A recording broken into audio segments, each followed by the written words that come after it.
I was muted.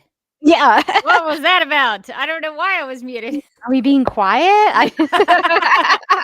Well, we are going to be getting together to talk about All-Star Superman number 7 for this week's episode of Supergirl Radio. Before we get started, Morgan, do you have the doc and everything ready to go? I'm ready. We have lots of things, I think, pertinent to Supergirl Radio to discuss. Some things in that issue that I think only we would care about, really. And also, we have some very interesting news coming out of Walmart that was shocking. Some drama, perhaps. A little true crime. A little true crime for Morgan as a treat. So we have some news to cover, and you've got your. I've got lots of. I like to refer to the reading material during our open book test here. Great. I'm sure that actually helps because, like, if I'm just reading it on like my Kindle app on my phone, it's like teeny tiny, and like you have a nice big book. It's nice. True. Yeah, that is my biggest critique of the Kindle app is that I feel like the desktop version of it is garbage. It is. You kind of have to read it on your phone, and then the phone screen is very small. I like big pictures. That's nice. That's really nice. So I can see everything. You'll have to let me know if things really pop at you in terms of the detail, because I do have some questions about the art and some of the way things were depicted. I don't fully understand some of it, so we will have to hash it out together and figure out what was going on. Nice. This one confused me too. Okay, good. So we are all confused. We can be confused together then. Okay, well, we are going to officially get started and get to some news and then talking about All-Star Superman number 7 and Bizarro Superman or Superman. So we will have to discuss it.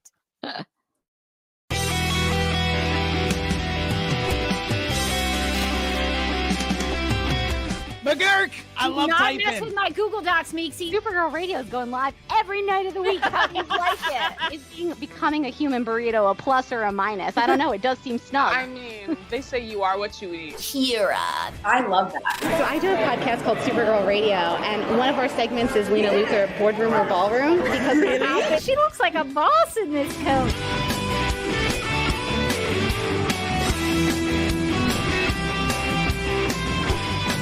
Nasty Luthor like a different Luthor? It's not just Lena being mean? No.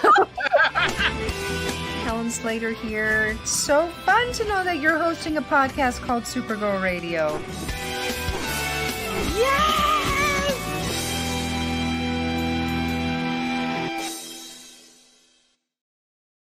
I think my StreamYard is like way behind. Was that lagging for you? It glitched a little bit. Okay, StreamYard's been acting up really weird. So I was like, I don't know if it's. I thought it might have just been me though, because I was like looking at something else, but I heard it glitch a couple of times, and I was like, "Is this my fault?" I know. I think it's just a StreamYard thing. So we will just cut this and make sure that it's good on the audio version, and so we will start from the top then. Welcome to Supergirl Radio, your source for all things related to the character of Kara Zor-El. My name is Rebecca Johnson. I'm Morgan Glennon.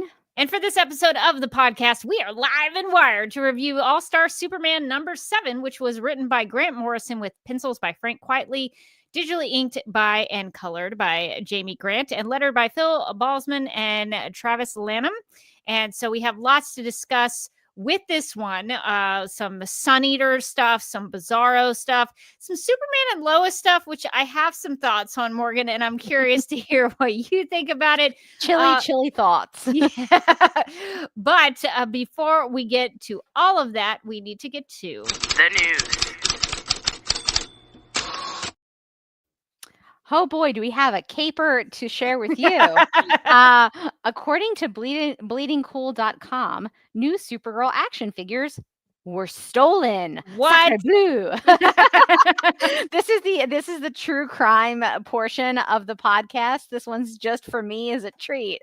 I'm curious if you have a theory. I don't think they've caught the perpetrators yet. I'm gonna go deep on this. I'm gonna have like a wall with like red string the next time we String theory. You're gonna put the photo of the action figure down. I'm already gonna be over there like connecting all the pieces. Morgan's got a murder board set up in her house. I've been waiting for a moment like this. McFarlane Toys DC Multiverse. McFarlane Toys DC Multiverse is coming to an end next year, so fans are enjoying this latest year of collecting. However, things are getting pretty intense as a highly sought-after DC Multiverse Page Punchers release has now been stolen. That's right. A tractor trailer transporting McFarlane Toys products was stolen while en route to a Walmart distribution center. This trailer included the highly anticipated DC Direct Page Punchers Supergirl Woman of Tomorrow action figures. Walmart has notified customers of the Page Punchers theft, which has led to the cancellation of numerous customer pre-orders. The company said, "We are writing to inform you that earlier this week, a tractor trailer full of our products was stolen while en route to the McFarlane Toys store warehouse. Among the numerous McFarlane toy figures in cargo was the Supergirl DC Page Punchers Woman of Tomorrow 7-inch figure with comic. This theft is currently being actively investigated by law enforcement. Throughout the week, we monitored the situation and were hopeful that the stolen cargo would be recovered so we could fulfill orders as scheduled. Unfortunately, there has been no further information or developments at this time." That's my Walmart customer service voice. It sounded just like I was talking to one. Thank you. I wanted to give it like an extra something, an extra if you will. Back to Actually, if you were a Walmart associate, maybe you would be less helpful, I feel like. Yeah, I would That's probably been my be more experience. confused for sure. I'd be like, what? That's above my pay grade. I didn't do it. I shouldn't generalize all Walmart employees. Back to the bleedingcool.com article where they say law enforcement agencies are actively investigating the theft, but as of now, no suspects have been publicly identified, and the stolen merchandise has yet to be recovered. As expected, this incident surely has the eyes of many, as this Supergirl has pre-orders sold out over the web. This will surely affect the secondary market value now that many anticipated pre-orders have been canceled with refunds issued. It is unclear where these thieves will even take these collectibles, so collectors should keep their eyes peeled for a flood of Woman of Tomorrow figures arriving online through unofficial distributors. Be on the lookout for Supergirl hitting stores in late April and May 2025. Be on the lookout in the stores because those are legit. But if you suddenly see like a bunch of them hitting the secondary market, all marked up, be suspicious. Be suspicious. Start doing your own investigation. Go deep down a rabbit hole. Unravel a whole conspiracy, if you will. Brian has a theory. I blame Toyman. That adds likely. up. That That really checks. What's he been up to lately? No, we don't know. Do we even know? Where are his whereabouts? That's where the police should start their investigation. You should start with Toyman. That's a no-brainer, I feel like. Mind the Gap says, yeah. I don't even know what you would do with these figures because wouldn't they be high-profile items if you sold them online? I like that even the article was like, if suddenly you see a giant drop of Supergirl Woman of Tomorrow figures, that could be the thief. So I do wonder where they're going to fence them on the secondary market. And also how expensive are these figures? They weren't much. I wanted to get one. And so now I'm like, where do I get? Are they going to ship them again? Like, is there going to be an? I made the mistake of not pre-ordering them, but it turns out it wouldn't have mattered. It probably actually benefited you because now you don't have to go through a refund process or anything. My suspicion is because when I initially read this, I was like, did someone intentionally steal the Supergirl figures? Like, that doesn't make any sense to me. We talk about and love Supergirl all the time. And we would want these figures, but I don't know that the greater public has a real knowledge of Supergirl and would really be anticipating the Woman of Tomorrow movie like we do. I was like, did they think they were stealing something else? Was my question. They were like something else, and they were stuck with Supergirl action figures. They're in the parking lot with all the trucks, and they're like, all right, all right, Funny Pete, make sure that you get the the truck with all the laptops. You hear? And there's like, yeah, boss, I got it. The dolls, just like you asked. And it's like, what? No, I said, make sure that you get that super merch. And he's like, no, bro. You said, make sure you get that Supergirl Woman of Tomorrow. I would like Age Puncher. I would like to think that is what happened. I think that's exactly what happened. I want to put out there that despite the fact that we are probably the prime culprits as suspects on this, we have nothing to do with this. we have nothing to do. I know that if you're thinking, who would have motive to do this? Who would say has dedicated years of their lives to a Supergirl podcast? 10 years. Who's dedicated an entire decade to the study, the knowledge of Supergirl, who would see a whole pile of Supergirl action figures and think, jackpot, baby. I know, but that's the same kind of sloppy police work that you see at the beginning of the movie, not the end. It's never the obvious suspect. It's never the first person We you did not suspect. do it. We did not have anything to do with this theft. I have heard of people like targeting Amazon boxes and just getting the boxes, like not knowing what was in it. And so Yeah, they steal the stuff. porch pirates. Yeah. We have a little bit of that going on in the community where I live, where sometimes your Amazon packages will just not make it to you. We don't know where they went. And I always wonder, like, isn't that a crapshoot? Because the stupid things I order on Amazon, it's I like, have if you're going to steal that, good luck. I have seen there's a group in my neck of the woods that's like it's a Christian charity that they will sometimes take the stuff that people send back to Amazon, because I think when you send stuff back to Amazon, they can't really do much with it, so they send it to organizations to like repackage it up for people who are in need of things. And I've gone down to volunteer with them. And one of the things you have to do is like sort everything. And then if they're highly suspicious things or things that are maybe adult in nature, you have to like put those out. So I have seen things people have bought on Amazon. And so I have seen, buy pretty much anything on there. I've seen some things. So I can't imagine, taking that crapshoot and just stealing a box and just hoping for the best. I know, because my Amazon orders are almost exclusively the dumbest things you can imagine. Like somebody's like, yeah, I got this package. I can't wait. I hope it's electronics. They open it up. It's like, they're like, an automated cat toy? It works on carpets? What? That Why sounds would great somebody though need for that? But I did just order something like that the other day. So the point is, it doesn't make sense to steal Amazon packages, but apparently it does make sense to steal a bunch of Supergirl Woman of Tomorrow. Also, like, I feel like buried in this is the fact that they stole an entire truck too. The tractor trailer. Is that not also a concern? Like, where's the tractor trailer? I feel like the tractor trailer is actually where the real value in this in this thievery is, because a tractor trailer is quite expensive, whereas Supergirl Woman of Tomorrow figurines are like what, like $50? Not even that, probably. I can't remember how much they were selling for, but it wasn't that much. No, I don't know how much they think they're going to go up on like a secondary resale market, but I don't think it's probably worth prison. I mean, I really wanted those action figures, but it's definitely not worth prison. If the podcast episode, you just see all of our shelves behind us lined with Supergirl figures, the mystery will be solved. Just mountains of Supergirl figures. But we didn't do it. I think this is like one of the funniest heists I've ever heard, besides like the one where the guys stole all that maple syrup. What? Yes, there was a maple syrup heist where these guys stole somebody stole a bunch of maple syrup, and then they had to like try to like turn it over.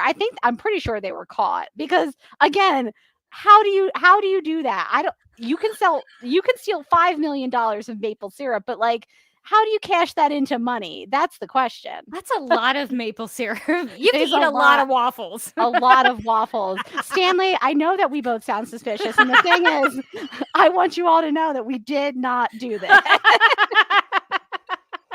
I actually am. I was like, oh shoot, I should have. When I read the story, I was like, I should have pre-ordered. But I guess it doesn't matter. Because all those people who pre-ordered are getting their orders refunded. So, or do they get them late? I don't know. I don't know how that works. I mean, I feel like they haven't stopped the partnership yet, right? So couldn't they just like make some more?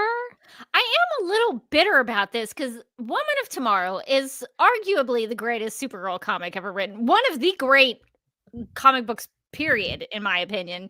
And I'm so excited about the movie. And we don't have, we have Supergirl action figures and merch and things, but this is specifically about this story that I really like, that we both really like. And then we don't have access to the action figure. It's really funny because I am not an action figure person. I never buy them. I was planning on getting this one. This is the one that that gets stolen. Are you kidding? We can't catch a break. It is nuts. Like, steal the Superman ones. If you're there's so many. There's so many Superman action figures. Don't take our little bit of joy, you guys. Do you know how long we had to wait between Supergirl movies? It was like the entire length of my life. It was almost all of our lives until we got Sasha Kaje in the Flash movie. 40 something years, I think. Yeah, so this is a pretty big bummer, but a funny story, I guess, if you want to look at it that way. But it just so happened to have been the Supergirl action figures that got stolen. Crime doesn't pay. Crime doesn't pay. But I am excited to, like, I'm sure they're going to figure out at some point who did this.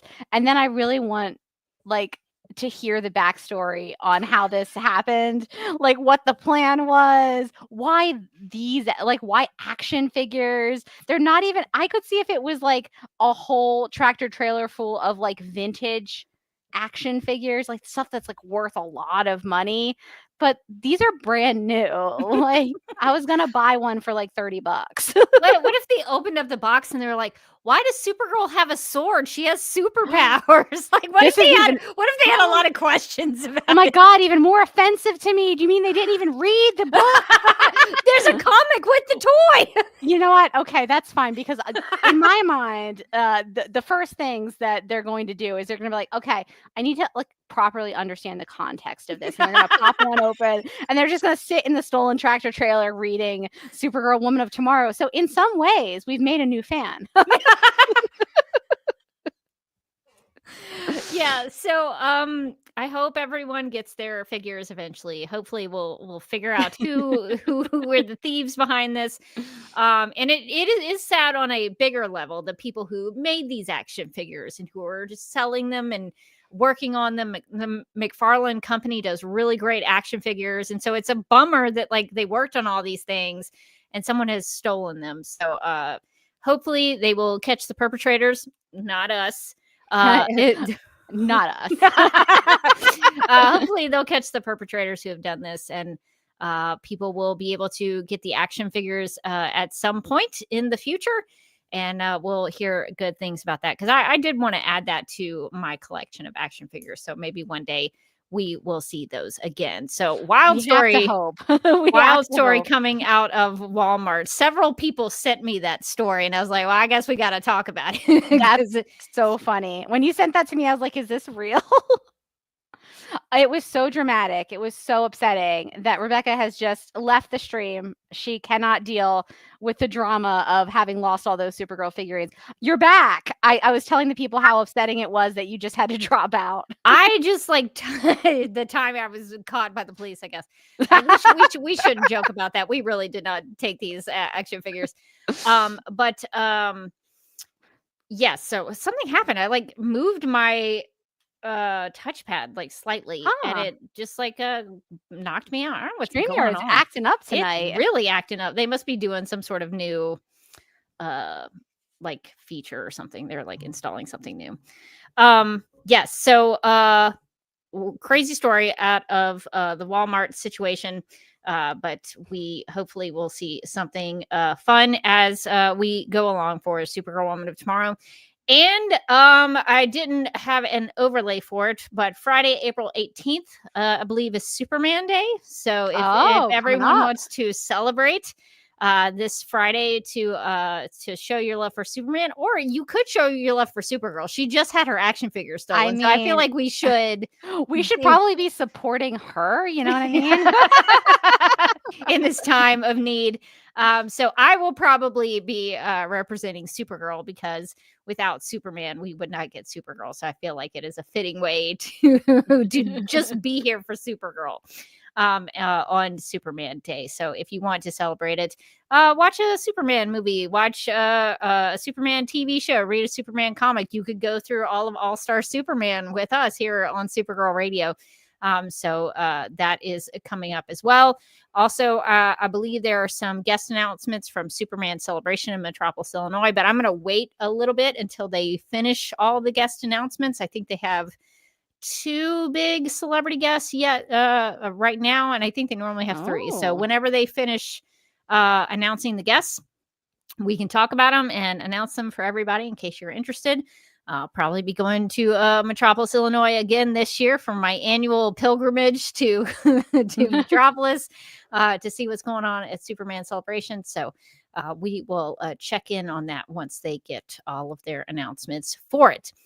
Okay, well, now that we have covered the news and all of the insanity that it brought, we are going to be talking about All-Star Superman number 7, which is an episode called Being Bizarro. So All-Star Superman uses episodes instead of issues. So this one reads, the description for this one reads, quote, "The world is flipped upside down when the Man of Steel encounters his topsy-turvy doppelganger, Bizarro. Round and square Earths collide in an all-out all-star action as 2 mismatched Supermen go toe-to-toe," unquote. So, Morgan, this one definitely had some Bizarro in here. There's definitely a specific take on Bizarro, and I know you haven't read a lot of. So, but like we've talked about Bizarro on the Supergirl TV show, and I know you know about Bizarro as a character, but I remember one time you said you hadn't read a lot of Bizarro in comic book form. So what was your take here on Bizarro? Yeah, this is sort of I think this series has been my introduction to comics Bizarro. I've heard the concept. I've watched, a couple of Superman media shows where they have their version of Bizarro, but I think this sort of I wouldn't say like zombie-like, but kind of zombie-like Bizarro, where he kind of speaks in a funny Yoda-like capacity, usually backwards. Or the reverse. And he says sort of the opposite of what he means. So you got to like really think when you're talking to him. You're like, you are not Bizarro. Like, I don't know what I'm supposed to be saying to you. This was new to me. So from that perspective, I think it was kind of fun to see the Bizarros. Bizarro, I think, is like kind of a fun character. He's sort of a dark mirror to Superman, and it's always kind of fun to get those characters who are like Superman but not quite. Bizarro is not, he's not really functioning with like a full deck of cards in there, but he's not the brightest bulb. But he's very strong, and he does seem like he's trying so hard. Like I didn't expect to kind of feel for Bizarro. I'm like, oh, he's just a little guy, Superman. Usually he's depicted as kind of not bumbling, but he's sort of clumsy in his understanding. But he's usually kind of depicted as like a sweet character. Like he doesn't mean ill will usually. And here I think it was tough to kind of understand what his intention here was, because the Bizarros, what I thought was really interesting with this that I've never seen before is that the Bizarros were sort of treated like zombies. Yeah, it was like a virus almost. Yeah, so the Bizarros are like up in space with, I guess, Bizarro World, which is essentially like I don't think they called it Bizarro World in this issue. They called it like the cubed Earth. And so it's instead of a round planet Earth, there's like a planet that's a sort of a square cube. And so that is the opposite, I guess, of our round planet Earth. And so that was interesting. I'd never really seen that before. And I've read Bizarro stuff before, but that was kind of the first time I've seen that sort of depiction. And the fact that Bizarro could sort of hop into people, almost like an infection. So I thought that was a different take on it, that he was almost like a shapeshifter. He like infects this lady named Allie, who was kind of like the worst at their Daily Planet Christmas party. And so some of the people at the Daily Planet get infected by it. So I thought that was an interesting depiction of it that I had never seen before. They were pretty scary looking too. Yeah, I was wondering because we talk a lot of, or the Superman stories usually have like a Bizarro, but it's always Bizarro Superman. So I wasn't aware that like there is like a race of Bizarro people, I guess, Bizarros, that there's a Bizarro world. I guess that makes sense that there's a Bizarro world because there's always like, multiple realities and things like that. But I guess I hadn't thought much of like the Bizarro world that Bizarro came from, and that there are other Bizarros, or like what their deal was. And I certainly didn't think of them as like weird gray clay people who steal your face. So that's a new fear that's been unlocked for me. Yeah, nightmare fuel. Didn't like that at all, honestly. Yeah, Bizarro world usually is a separate Earth. And it not only is there usually a Bizarro Superman, there's a Bizarro Lois Lane, there's a Bizarro Supergirl. So there's usually like a Bizarro version of the Superman family characters on Bizarro world. So that makes sense to me that there would be multiple Bizarro people that were coming to Earth and sort of infecting people. So I did enjoy that. It's interesting looking at the art again, the idea that like the Bizarros would come down to Earth and kind of infect people and infect the Earth. I didn't notice that in this scene where the Bizarros are kind of raining down, that it looks like there is a like McDonald's, but all the letters are scrambled. Yeah, I couldn't tell if that was on the Bizarro world or if that was Earth, like our Earth. I think that's supposed to be our Earth because there's like the Bizarros. Oh, they have scrambled them. I think they scrambled them because it's the same. Like the Bizarros are sort of crawling all over, and there's like a Bizarro dressed like Santa Claus with a trying a to kill the children, which is like the opposite running. of Santa Claus. Opposite Santa, yes. There's also I think it's where the Daily Planet staff is having their Christmas party. There's like a Bizarro in like a little crown. What looks like just emptying a trash can onto the floor. So like the Bizarros, they're not doing anything useful. They're just sort of creating havoc and stealing people's faces. So yeah, they're pretty scary. Yeah, one of the things that really hit me was, so Steve Lombard seems to be immune to this, and Superman sort of figures out why, because he has taken performance pills of some kind. And so interpretation, I guess. Probably best not to go down that rabbit hole. Whatever that means when you read it. It's open for interpretation.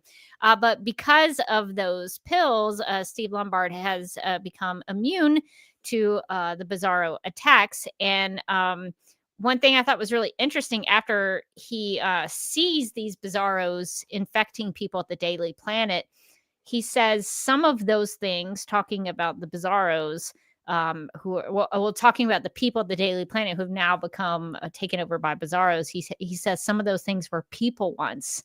And I thought that was a really nice human moment for Steve Lombard, that he was the only person in the issue, I think, who took a moment to say, their humanity is gone. These people are not what they once were. And I was like, wow, out of all these characters, Steve Lombard is the one who actually cared about those people enough to make that comment. And so I thought that was a really nice human moment from him.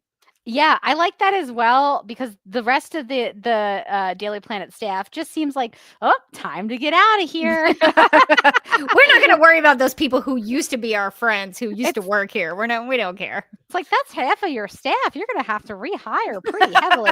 But also, I thought it was a nice moment for Steve Lombard, especially to have because he's the one that threw that lady out the window. He did throw a lady out the window to her death, probably, I guess. Listen, it was self-defense, but still not great. When that happened, I instinctively, as I was reading, just went, Kelly, no. R.I.P. Kelly. We will never forget you from season 1 of Supergirl. Still too fresh. So this is apparently just always happening at the Daily Planet. A dangerous workplace. That's the problem when you work many, many floors up. People are at risk for those kinds of things. At least this was not a situation where Supergirl just decided not to save you. Like that, it could be worse. She only had so many hands. She had to pick people, and you didn't make the cut. So. She doesn't really know you that well.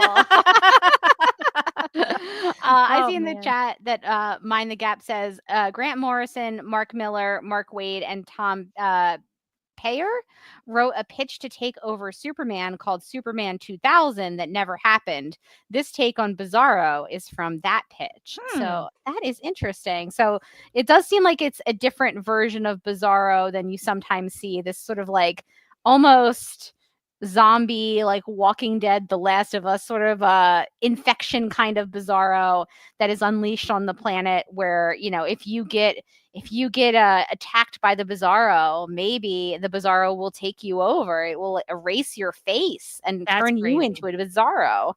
That's a pretty scary thought because it could just be like sweet characters who don't know that they've done something wrong. No, this is like they're after you. They are actively trying to get you. I was also initially confused because I thought of the Bizarro as being like, okay, when the Bizarro touches you, they like take on your appearance. They're like the Bizarro version of you. But then what happens to their one coworker whose name starts with an A? Allie or something? He's like, oops, sorry, I killed Allie. Oh yeah, Allie. So the Bizarro then starts to look like Allie, and I was like, oh, that's scary that they can look like you. But then Allie's face ends up like turning into like a blob. Yeah, Kat Grant says her skin's crawling. It's really gross. And she starts talking like a Bizarro. She says, yeah, no M, no Bizarro. So she's becoming a Bizarro, which I thought was like a little bit confusing on just a story level. It's like, okay, so the Bizarros can take your identity, but also turn you into a Bizarro. I do feel like it should have been maybe one or the other, but it's okay. So I guess clarification, since we're talking about this and sort of dissecting the Bizarro stuff. Now I'm a little concerned I read it wrong. I interpreted it as like Bizarro took over her body, but that's not what happened because there's two entities. There's two of them, yeah. There's the Bizarro who looks like Allie, sort of shape-shifting into her form, and then there's Allie whose skin is crawling and getting real gross. And the real Allie is who Steve Lombard throws out the window, which makes that worse. Tosses out of the window. Because even if her face was like... So I guess my question then is, the Allie who is the real Allie, whose skin is crawling, would she be a lost cause? Would she eventually turn into a Bizarro, or is she just like dying? Does that make sense? Yeah, that was my sort of question is like, what's happening? How does this Bizarro situation work? Is it like a virus? Is she infected? That's sort of what it seemed like to me, that it's like sort of virus zombie infection rules, and now she's infected, and now she's maybe going after other people to like pass the infection on or something like that. But could they reverse it though? I guess like that if was Steve my Lombard hadn't tossed her out the window, like could they have saved her? I feel like maybe. I guess we'll find out in the next issue, but that's why I thought it was particularly rough that Steve Lombard just alley-ooped her out of the window because it's like, oh, we don't know how this thing works yet. Maybe there's a antidote. Not for her though. So maybe I take back my comment of Steve. I mean, he did see the humanity of these people, but he also did throw one of them out the window to her death. So that's unfortunate. But yeah, so there's a different take on the Bizarros that I'm not fully. I guess if they touch you, they just take your form because they're sort of like formless entities. Yeah, they seem like formless. I mean, they're human shaped, sort of. But they don't have any like distinguishing characteristics or anything. No, they're like, hey, it's me. And you're like, oh no, get out of here. But then when they touch you, they take on your appearance, but then also you become a Bizarro. This is where I thought, like, to me, from a storytelling perspective, there's too many things happening. I agree. I think it should be either that, like, when they touch you, they take on your identity, or when they touch you, they turn you into some sort of Bizarro. But having it be both is like just too much to keep track of. It would make sense to me that if they touched you, they would become the Bizarro version of you. That makes sense to me. Yeah. And then you would be you, but then now you have a Bizarro you. Like, yeah, and that would be like very scary. And also it kind of hooks into how we usually see Bizarro Superman as a Bizarro version of Superman. Yeah. It's not like when Bizarro Superman pops up, Superman himself turns into a zombie. That would be arguably too many sorry things to keep track of. Okay. So I was like deep down a rabbit hole with this. I was like, wait, I don't understand. How does the infection work? Okay, I have a question for you, Morgan, because I have a feeling I know where I would go with this. Okay. Say you're at the Daily Planet. A Bizarro comes and attacks the Daily Planet and touches you. And there's a Bizarro Morgan that has been created now. Oh, no. Oh, no. What do you do with that Bizarro Morgan? Oh, my gosh. What do I do with the Bizarro Morgan? Well, like, the Bizarro Morgan is like, what would Bizarro Morgan be into? That's terrifying to think about. Bizarro Morgan is like really into organized sports. Oh, yeah, okay. Bizarro Morgan is like, me am joining kickball league. And I'm like, Bizarro Morgan, we're not good at that. And Bizarro Morgan is like, I am. And then, like, before you know it, Bizarro Morgan is like making too many friends and making weekend plans like every day of the week. Like every weeknight is a plan. And I'm like, Bizarro Morgan, I can't. I'm so tired. Bizarro Morgan is like, me, I'm extrovert. And then I think I'd have to kill her. You'd be tossing her out the window. I'm gonna alley-oop her out the window. Whoops! I have no choice. What is that? What is Bizarro Rebecca like? So I don't know, but I feel like I would want to like try to befriend her, and it like chaos would just happen. Like everywhere we would go, something bad would happen, unintentionally, but something bad would happen. But I would kind of be interested in like hanging out with the opposite of me. What would be the opposite of me? Bizarro Morgan like only wants to go on vacation to like cold places, like skiing and stuff. And I'm like, no, Bizarro Morgan, we want to go to the beach. And Bizarro Morgan is like, ew, with sand. I take Bizarro Morgan to the beach. I'm sitting there reading my book. Bizarro Morgan is like, we joined volleyball game on beach with strangers. No, Bizarro Morgan. This is why she's got to go out the window. She's got to go. She's got to go. What if I started becoming friends with Bizarro Morgan? Oh, and I'm my God. Let's get in that volleyball game. The ultimate betrayal. I'd be like, I will go with Bizarro Morgan to a cruise in Antarctica or something. The podcast breaks up. Bizarro Morgan is our Yoko. Like this ruins the podcast. That's hilarious. So I would never betray you to Bizarro Morgan. Of course not. I would never do that. So that's good to think about. So any other Bizarro thoughts before we move on? I can't even begin to pronounce this, but Rachel in the chat says Bizarro Supergirl Radio is hosted by Rebecca Ed Morgan, but it's with our names backwards. So it's you would be Asaber. Yeah. and I would be Nagram. What if Bizarro, Morgan, and Rebecca, like Morgan does all the research? I could see this. Yes. Bizarro Rebecca shows up about 5 minutes late and has barely read the comic book. You're like, what's happening? What's going on with this podcast? And I'm like, hold on. Let me get up my 18-page Google Doc.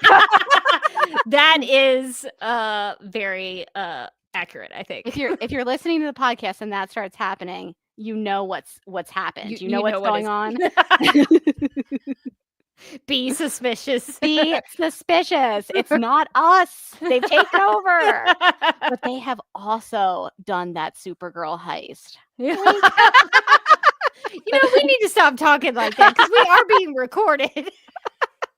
What if we had to go into evidence somewhere? Could you imagine? It's like this was entirely a joke. Like I don't even collect figurines.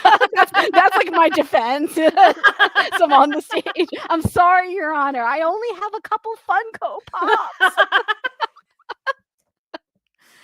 Oh yeah. So just to reiterate, not us. Not us. So yeah. So any Bizarro thoughts that you wanted to share before we go to another topic of conversation? Yeah, I just thought that the Bizarro thing, to me, it was creepy. I kind of liked the virus aspect of it. Is very like post-apocalyptic, like the Walking Dead kind of thing. I just think that they should have. I think just think that they should have chosen, does the Bizarro virus copy you or does the Bizarro virus infect you and then you infect others? I don't think like having it both ways is just too confusing. Yeah, I would agree. Also, speaking of confusing with Bizarros, I thought about talking about this with the art, but I feel like while we're here.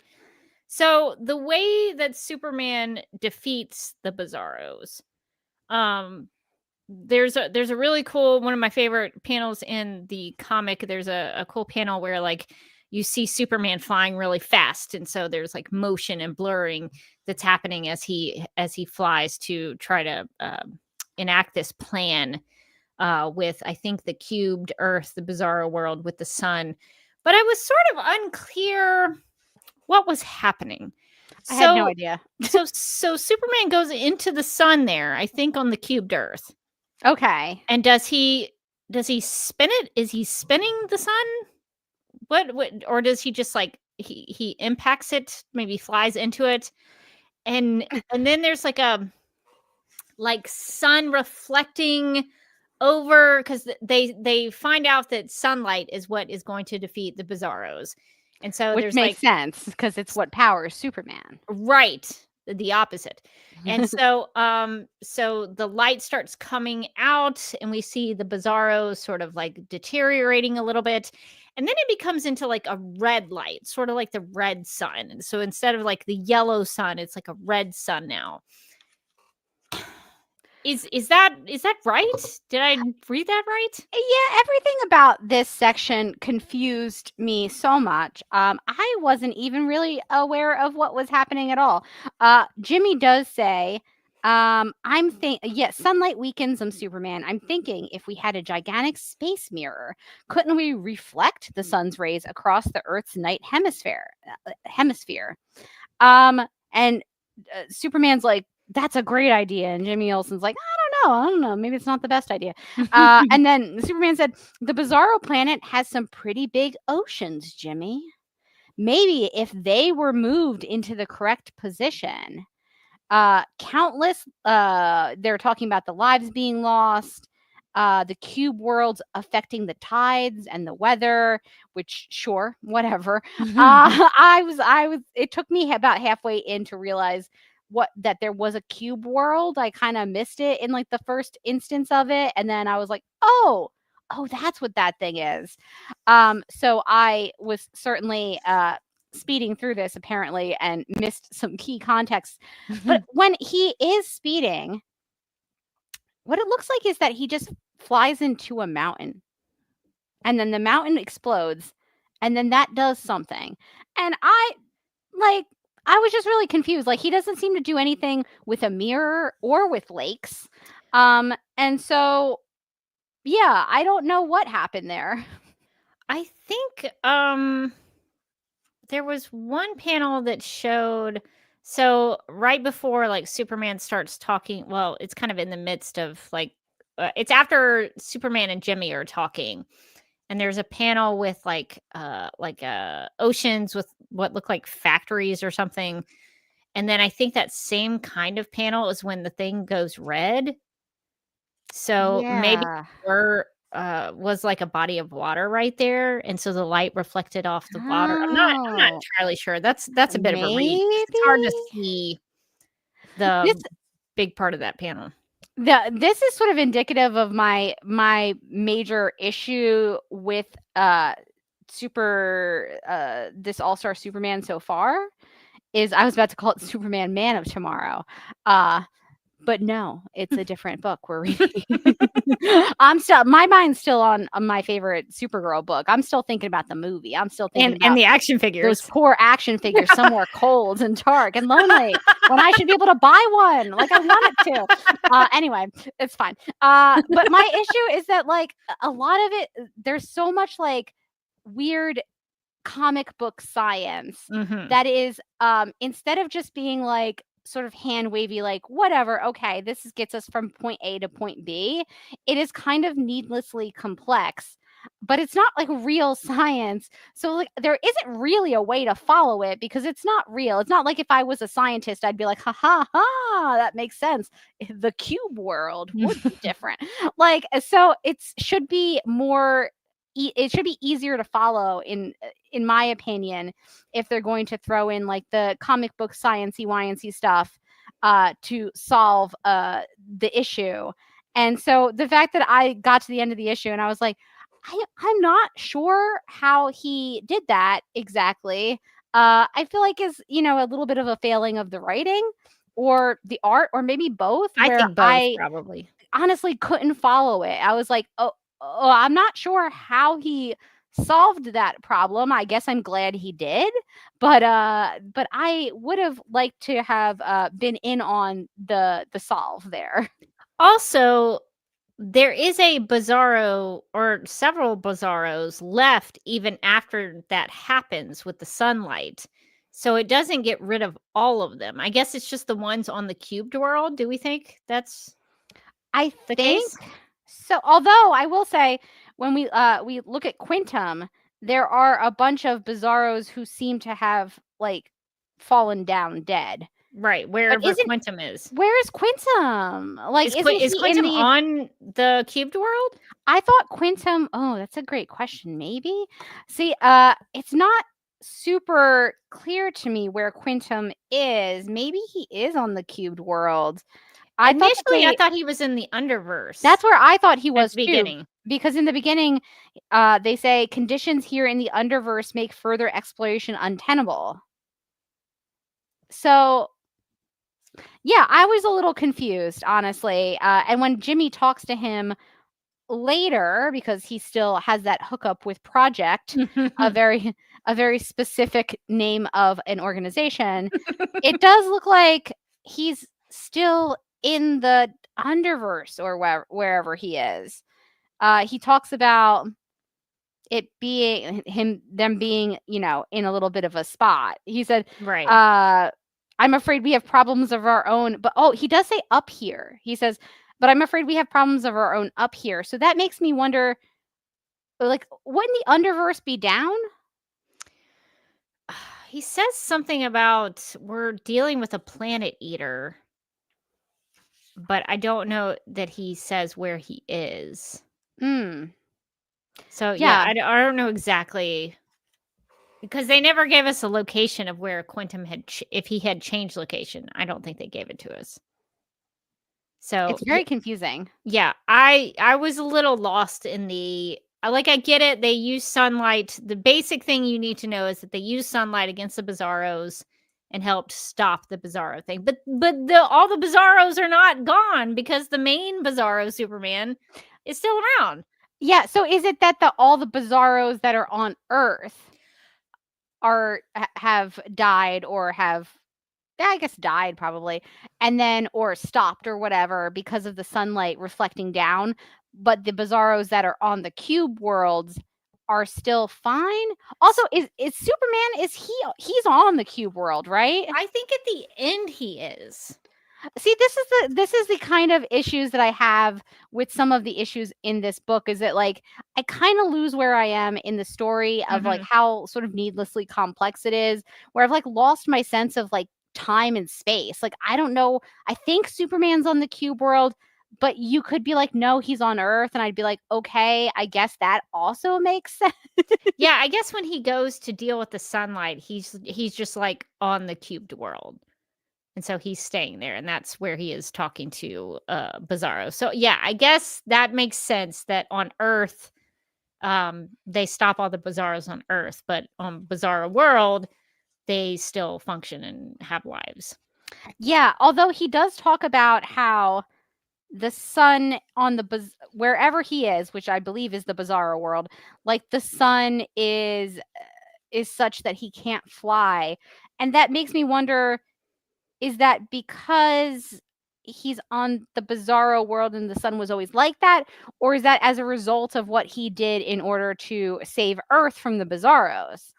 I don't know about that either. Like, I'm not super clear on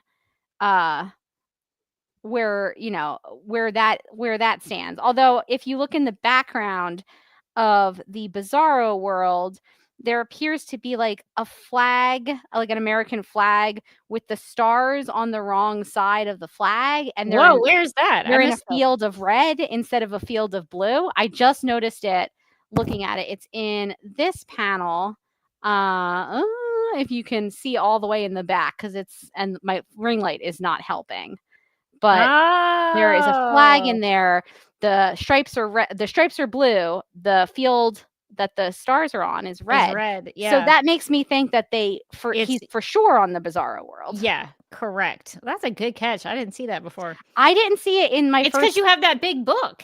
But because the book is so big, my eyes can take in all the little details. But yeah, so like I didn't notice all of those little details the first time through, but now that I've had it like open in front of me as we're talking, I can notice some of those details. So it looks like, although again, this it does leave me with some questions, because when we get to the end and Superman meets Zibaro, which we should talk about him. Sounds like the pizza restaurant. It sounds like you should be getting a slice of pizza. What's the girl's name in 30 Rock where they're talking about the Zibaro Pizza Harris and like CC Sabaro or something? Please, Zibaro is my father. If you see in the background, there is like a cube. Oh yes, in the I see sky. it. So then I was like, wait, is that the cube world? And they're on. Well, or they're is that on like their new sun or something? Or is that their sun? Maybe that's their sun. Like we have a round sun and they have a cubed sun. And they have like a cubed red sun. That could make sense. Okay. Yeah. I had a lot of questions. Maybe the next Rachel issue. Also thanks, cube sun. Cube sun. Okay. Because then I started questioning myself. I was like, oh, okay. Because like the cube was above Earth. So if you can see the cube in the sky, does that mean he's on many Earth? Cubes. So many cubes. Cubes on cubes on cubes. It's cubes all the way down. And I'm hoping that the next issue answers like some of these questions, which it very well could, because it's a two-parter. But yeah, I was just I was a little confused as to where certain characters were at different points in this issue, which I did not enjoy. So, Zibaro, do you want to talk about the cliffhanger on this one? The cliffhanger is very very shocking. So, they're usually the Bizarros are very opposite, but Zibaro says 1 in every 5 billion copied is flawed, unique, different, handsome. He says not mindless like these shambling mockeries, but sensitive. He's sensitive and self-aware. It's like he's writing like a Bumble profile for himself. He's like suffering alone in a world of confusion. I think he would actually do very well on the dating apps. We can save him. And then he introduces himself as Zibaro. The one detail I think that made me laugh the hardest about Zibaro is that his shorts seem like a little baggier than Superman's. It's like, well, your shorts are tight. Mine are a little baggy. He has to wear a belt. He's to got hold a the shorts up. he's got a belt. Yeah, it's like an actual belt, where Superman's is like, I guess it's also an actual belt. But his is like a brown leather belt kind of thing, and Superman's is like a gold belt. Yeah, I think the Zabaro character is interesting, especially compared to the other Bizarros that we've seen. He seems more intelligent. Intelligent, sensitive, in fact, self-aware, one could even say. Yeah. I like that he's hyping himself up. He's like, humble, a man of the people.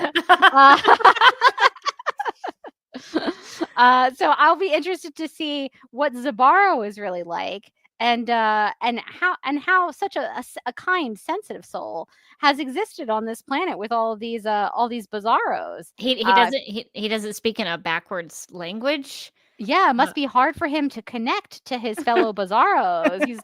The Bizarros are like, me and Bizarro, and he's like, yeah, that's really interesting. That's not really relevant to the book club we're having right now. As far as I'm aware, Zabaro is only in All-Star Superman, so he has not existed outside of this so story. he is a unique character. So that's exciting that we get to meet Zabaro, and he's only sort of in this book.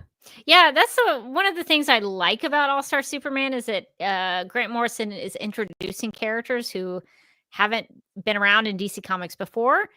I don't think a lot of them have gotten picked up after this story, so nobody took the idea. Zabaro. I don't know what Zabaro is going to be doing, but I feel like he's a villain. This guy seems like a guy you shouldn't trust. I don't trust him, and I don't trust his pizza. His pizza's worse. His pizza. So I'm very skeptical of Zabaro. I read this probably, would it be 20 years ago? I don't know. I don't remember. It's been a long time. So it's been a second. It's been a second for me. So I have no idea what Zabaro is going to get into. When was All-Star Superman written? I think it was like Did we look it up? 2005. Yeah. So it's All-Star Superman was from 2005 to 2008. Yeah, so early 2000s, close to 20 years ago. Y2K. We had just made it. So yeah, it has been a minute for me, but my prediction is I haven't read ahead. I feel like I should not trust Zabaro, and I don't think Superman should either. And I feel like Zabaro might, if this was my story, I'd have Zabaro turn on all the other Bizarros. Or maybe does he see himself as like the King Bizarro? I don't know. I think if it was my story, Superman and Zabaro, sorry Zabaro, they would become like really good friends on this planet, and he would be like, everything's tough right now, but my bro Zabaro, he's got my back. And then at the last minute, Zabaro would betray him and be like, I gotta get off this planet of Bizarros. I'm so sorry, man. I'm taking your place. And it would be dramatic. He's like, I'm gonna go back in your place to Earth and be the Superman. I'm gonna take your place, and I'm leaving you here with all the Bizarros. So I think like single wide femaling him. Yes. He'd be like, you're so interesting, Superman. Tell me more about all of your friends, like personal details and maiden name and mother's maiden names. What are your relationships like? Who calls you Clark and who calls you Superman? just to remind me about your banking ATM. I don't know specific reason. What's your password to your email account and all of your financial transactions and the last 4 digits of your social security. Just getting to know you questions. Yeah, I don't know that I trust him. Maybe he'll prove me wrong. Maybe he's like a really good guy. Maybe he's just like a solid bro, and we're not trusting him because of all the Bizarros around him. But I do feel like he's probably a bad dude. Stanley asks a good question. I guess maybe this is a good time to bring it up. Do you think there are too many side plots and not enough of the main plot of the story? Morgan, do you have thoughts on that? I feel like to say that there's not enough of the main plot, there would have to be kind of a main plot. You know what I mean? Like, I feel like this run so far has one main theme, which is that Superman got dosed with too much solar radiation and is dying eventually. That's it. That's like the one theme that draws through all of the stories. But that's sort of the only main plot. So they just keep going all over the place in terms of like the story of every issue is wildly different. And it's got that one connective tissue of, as a reader that that Superman is dying. So I guess since they've set it up that way, I can't complain too much because there's not like a lot of main plot to really dive into quite yet. And I have to assume that towards the end of the run, like it has to come back around. And I would hope that some of the stuff in these sort of side quests has some effect on the story. But I mean, maybe it doesn't. It's hard to tell right now. Yeah, New Rachel says the main plot is the last labors of Superman. And Rachel, is that related to Samson and was it Atlas? The two characters that sort of competed with Superman, and is that related to that situation, which was like issue 3, I think? Hercules. Sorry, Hercules. Was it Hercules? Oh. Am I misremembering that? I could not remember. I repressed those versions of those characters out of my mind. I was so ill about that issue. But I think there could be something as we go through the issues that maybe we look back and think, oh, this is why he did all of this. But I wish there was more of a through line of Superman dealing with his inevitable death. There's not a lot of that. I do like that there is a character in each issue that we're focusing on that's part of the Superman family. So Bizarro is obviously a reflection of Superman and has been around in Superman comics for a very long time. So I think it's fitting that we do spend time with Bizarro here. And Mind the Gap says all the labors are the impossible things Superman does in the story, like touching the sun, answering the question, fighting the chronovore. So yeah. So it could be part of the labors of Superman that has been talked about in this story. So maybe they're not too side questy, but they sort of feel like it if you're just sort of reading them through. Yeah, and I do think that a lot of the stories, even that are very side questy, have to do at least tangentially with the idea of like death. So in the last issue, we had the death of Jonathan Kent. In the issue before that, we had Lex Luthor, who reveals to Clark Kent that to a very handsome Clark Kent who just should lift a little bit more, that he's killed Superman. So I do think that a lot of the side quests do connect back to the main idea of like mortality and dying and things like that. But it's not in a very, you have to kind of look for it. It's not always 100% explicit. So yeah, I think Rachel talks about this. It's she says, I'm pretty sure that there was a myth about the 12 labors of Hercules that he had to perform. I think just from a quick Google search when she mentioned it, I think that's correct. And they did, I think early in the book, mention that he performs like 12 impossible tasks. So I think it is tying directly to that Hercules myth. So the side quests are part of the main story.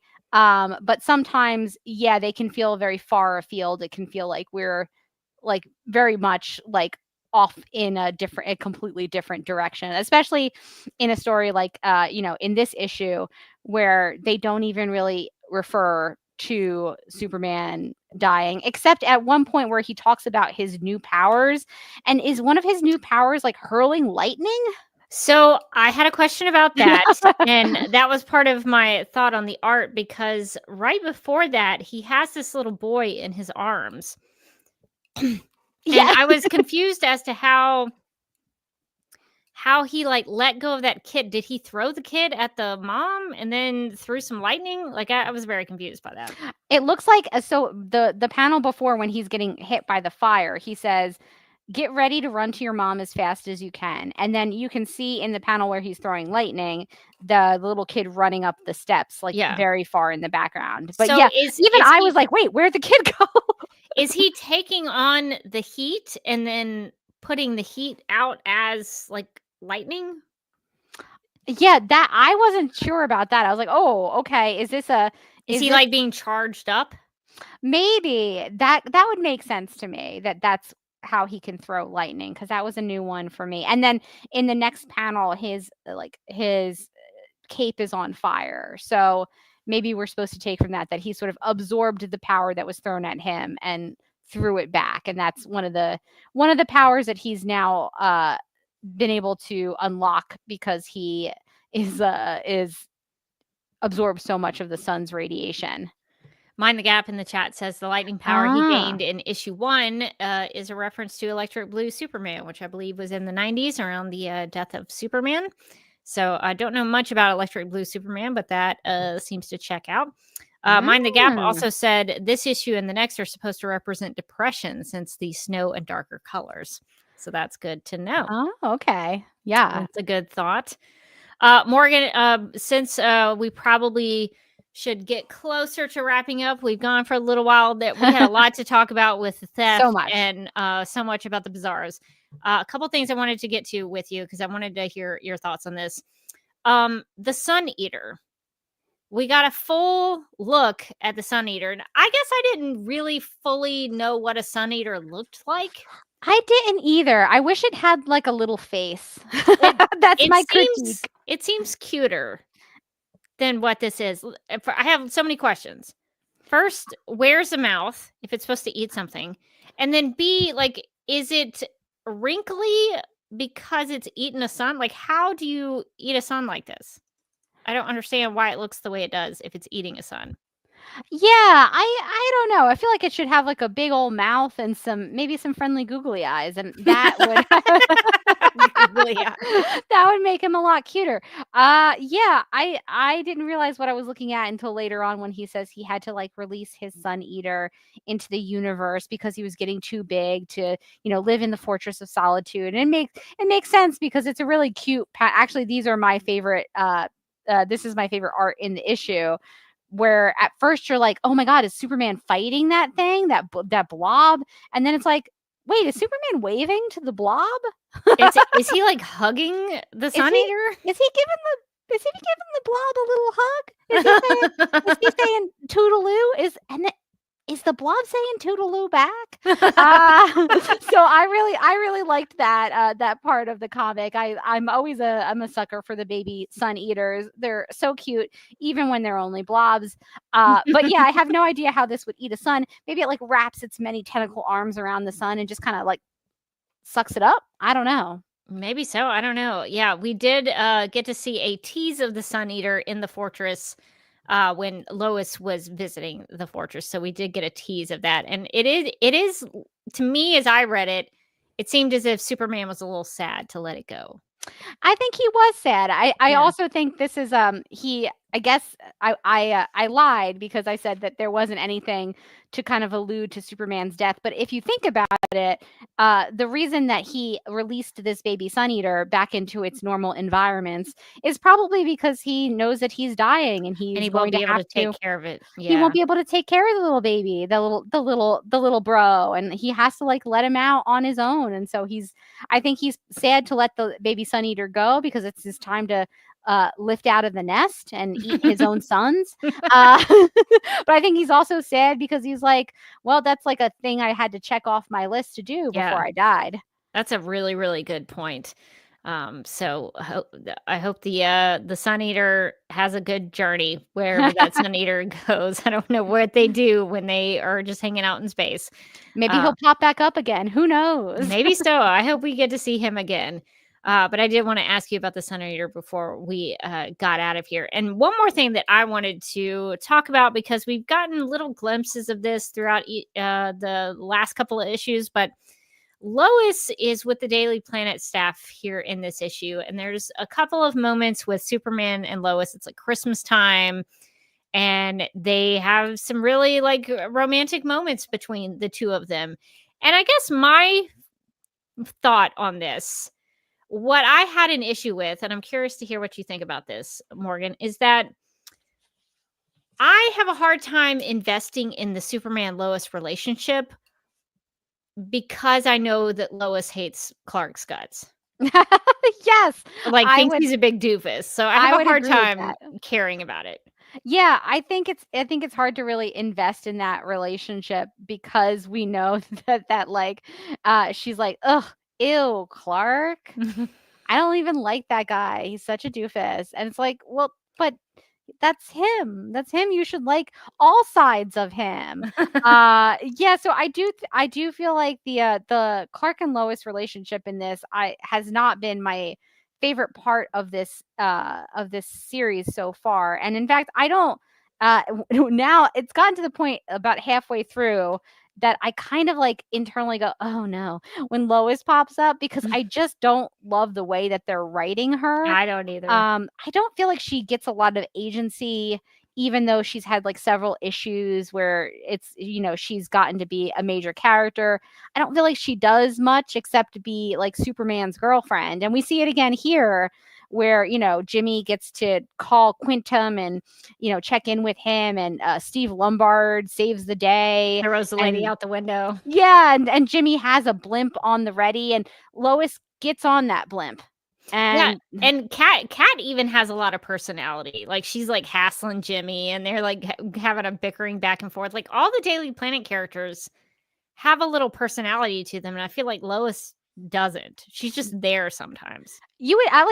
at the very least they could have had her like pull like a notepad out of somewhere in her dress, like oh no, I always have it in this pocket, Because Lois Lane would have a notebook. or hidden like in- this is hidden in her dress. 2005, so there's she's not going to be pulling out an iPhone to record or anything, but she could have like pulled out a recorder and like started like talking into it, like, okay, we're like looking out below, we can see that the wreckage from the Bizarro attack or something, because that's sort of her whole thing, is that she is a reporter, she's an investigator, she is when she gets into trouble, it's because she's curious. It's because she wants to find out what's going on and get to the bottom of it. And in this one, they're like, "Yeah, Lois, get on the blimp." And she's like, "Okay." And then they're like, "Okay, Lois, we're in the snow now. We're in the mountains. Get off the blimp." And she's like, "Sure, I'll freeze to death. That's cool." And there's just like not a lot of agency to this version of Lois, which has been my major bummer so far in reading All-Star Superman. Is like I love Lois Lane as a character, and I don't feel like she really has shined much in this run so far. Yeah, and I have to remember that Clark told her that he was Superman. And so when when she has this little moment with Superman where he like kisses her and says Merry Christmas, she still doesn't believe him that he is Clark. And so I guess in her mind, she's just spending time with Superman. Yep. How am I supposed to care about this? I just don't. That's the Loises who are written like that are like my least favorite Loises, because they don't. I feel like a really good Lois has to care about Clark, and that's my opinion. But I think if you remove kind of the human, real person, I guess I'm one of those people who thinks like Clark is the real person and Superman is sort of the mask. Everybody has that debate on how they view Superman, but the fact that she doesn't view Clark as the real person and just, I guess, is still operating under the assumption that Superman is all there is, I just can't get behind that. So I really struggle with that aspect of this Lois. Yeah, I do as well. I think that it makes her feel unlikable to have her not like Clark. It's kind of beyond. I think I would actually think it was kind of funny if he was like, "Okay, I got to tell you my secret, and it's that I'm Clark Kent." And she was like, "We've played this game before, and I know that you're not Clark Kent." And if she did that without like the disdain for Clark, I actually wouldn't have an issue with it. I'd be like, "Okay, that's a kind of a fun different way of like approaching this story.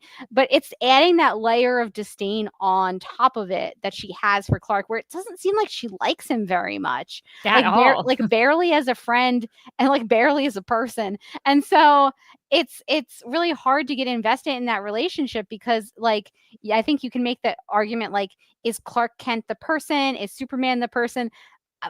Most likely they both are, and so that means that she doesn't like a whole half of this person that she's supposed to be in love with. So it's hard to invest in that relationship with her very clear disdain for Clark. So I'm hoping that they make a turn on that characterization at some point in this run. But like, I think that the issues that I've liked the most have had the least Lois, and I don't think that is unfortunately it is I think that that's like it says something about how they're writing Lois, that like the issues with Lois I have to kind of like prepare myself for like how she's going to be written, whereas like the issues where it's just zany Lex Luthor in his booty shorts I can just enjoy wholeheartedly.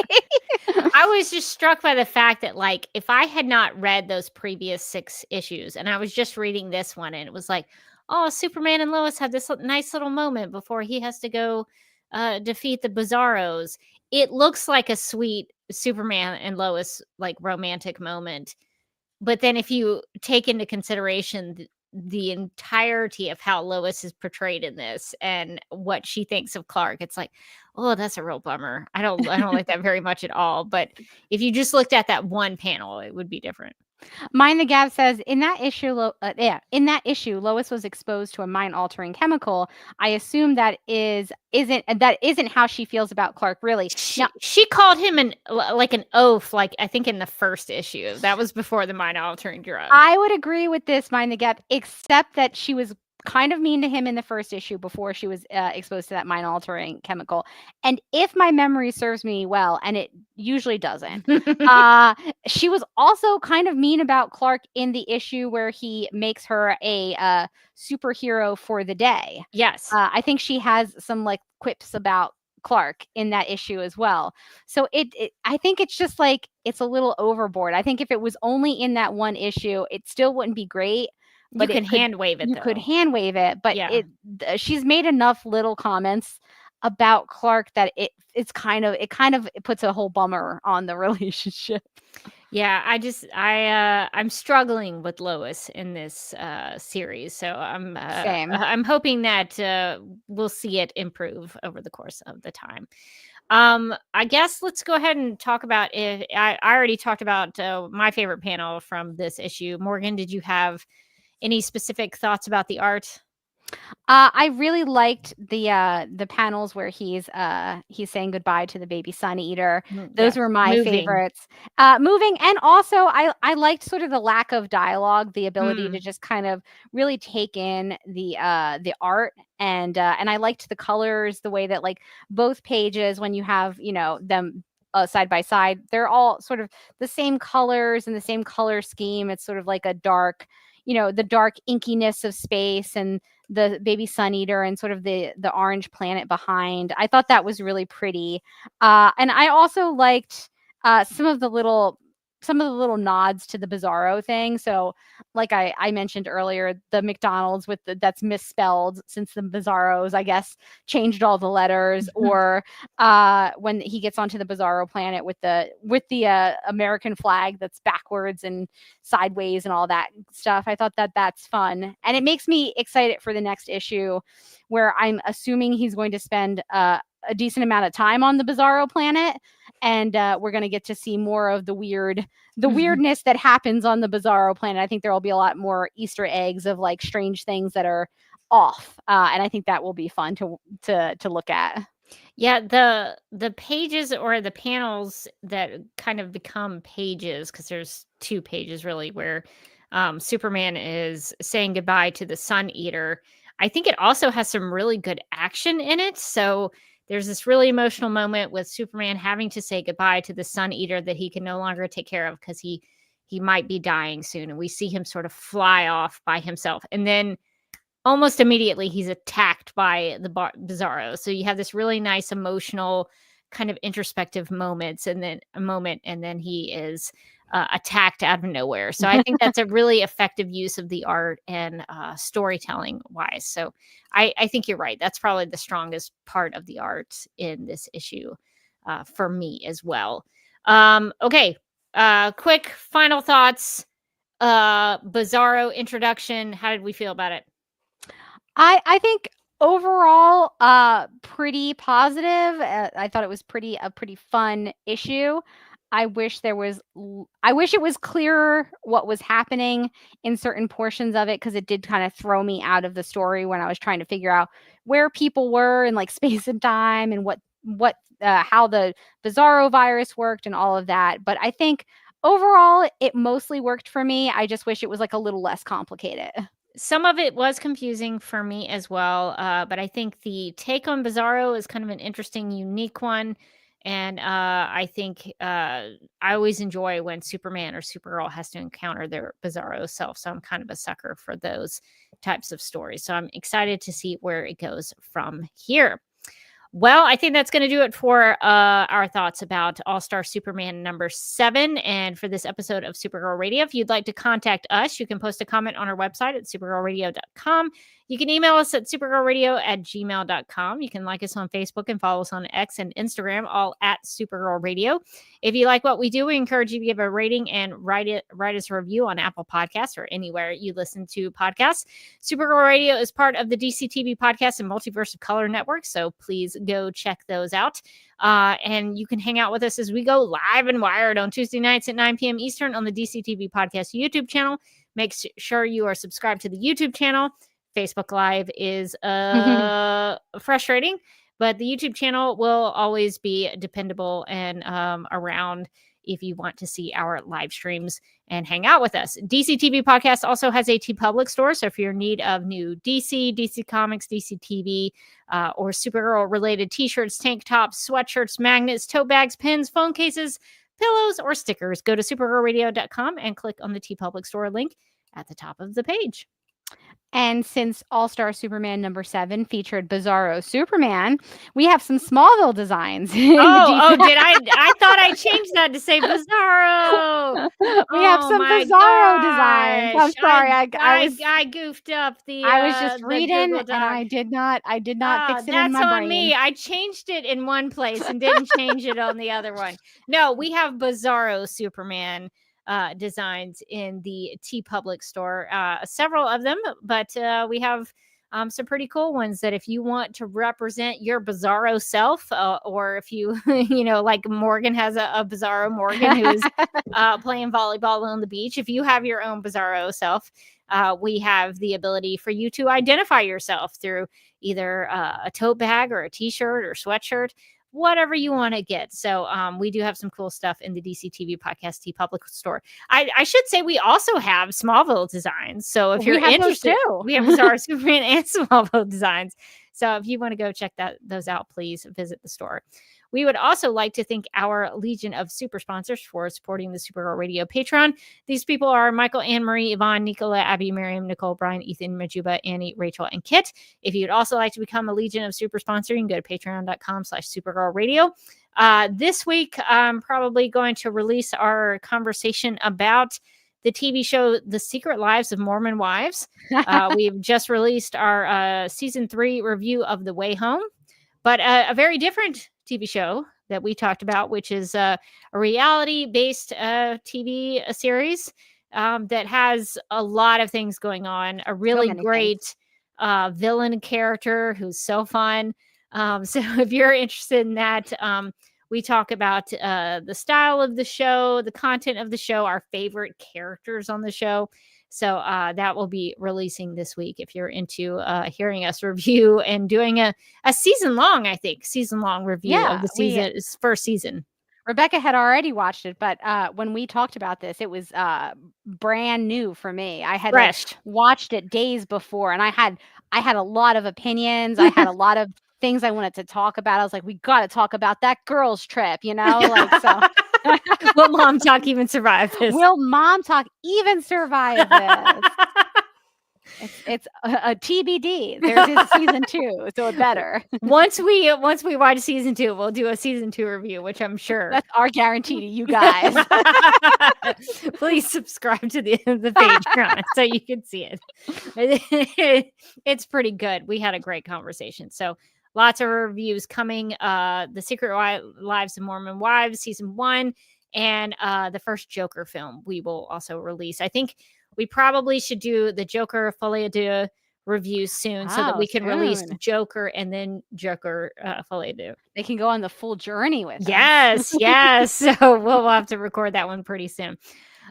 So if you would like to find me on the interwebs, I'm at several places. I'm on the Vero True Social platform at Derby Kid over there.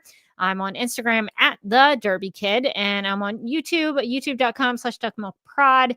And also social media at Oasis Broom for travel things. I'm hoping to get a video for my YouTube channel finished maybe this week if I have time. But I've been kind of editing it here and there as basically a conversation that I had with my friend Matt about Batman v Superman, where we talked about some of the broader Christian themes in BVS. And we talked about it because he was doing, I think, some kind of paper or project about it and kind of digging into the literary aspects of things. And so he came to me with a bunch of questions. And so then I tried to answer them, and then we had a really good discussion. So it's quite informative. But since Easter is coming up, I was about to say, are you going to drop it for Easter? I think so, because there is a biblical allegory in there with the crucifixion of Christ with Superman dying. So I felt like I didn't have it finished by last Easter, so I couldn't release it. But this one I could maybe release it. So it's a very long conversation, but I think it's a really good one that gave me a lot of things to think about that I hadn't thought about before.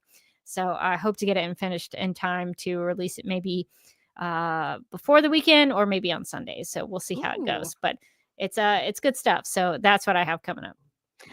And you can find me on Twitter and Instagram at Mojotastic. You can also find me as a co-host on the Legendary Ladies podcast, where I believe tomorrow we're going to drop our episode about Mickey 17.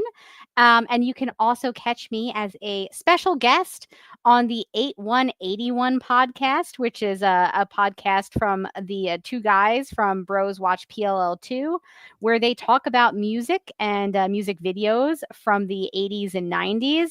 And I brought to them TLC's Waterfalls. I want you to not chase those, and I want you to stick to the rivers and the lakes that you're used to. It's wiser that way. It really is. It is wiser that way. Yeah. I think my episode is like episode 16 or something, but you should check out the podcast. It's very fun. Yeah, I need to get the link for that. I'll link to it in our show notes if that podcast episode has been published. So I can't wait to listen to it. So we'll have to dig into that, because I do love me some TLC. Who doesn't love TLC? I mean, what a time, what a moment. I remember I had like, I think one or two of their CDs when I was younger, and I would like listen to it on my Walkman, to really date myself. Remember the Walkman? I remember if you moved it in a certain way, if you didn't keep it like exactly the CD player version. Oh yeah. Then the CD would skip, and you'd be like, "No, my music." I had a friend in college. My friend Benita was riding a bicycle on campus. She got hit. This is her retelling of the story. She said she got hit by a car. I don't know what that looks like. She survived. But she said she was listening to her like Discman, and she got hit by the car, and it didn't skip a beat. I don't know how that happened. That's insane. I don't know if I believe that. That's what she said. Because my Walkman used to skip a beat if I just moved it slightly from side to side. It'd be like, oh my God, I can't take this pressure. And my music would start skipping. If I had gotten hit by a car, the Walkman would simply be like, my God, no. It would have skipped it. That was her tall tale, I guess, that she was spinning for all of us. That's what I remember about Discman. That's amazing. That's amazing. Big if true. Okay, well, I think that's going to do it for this episode of Supergirl Radio. But until next time, I'm still Rebecca Johnson. And I'm still Morgan Glennon, and we hope that nobody else expects Cat Grant to clamber aboard another aerial death trap in heels.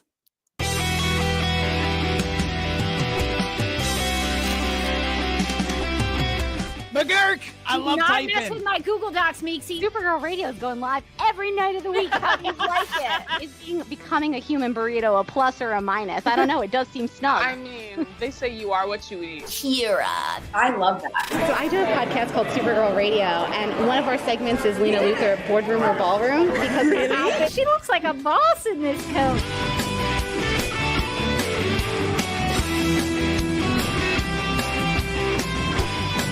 Nasty Luthor like a different Luthor? It's not just Lena being mean?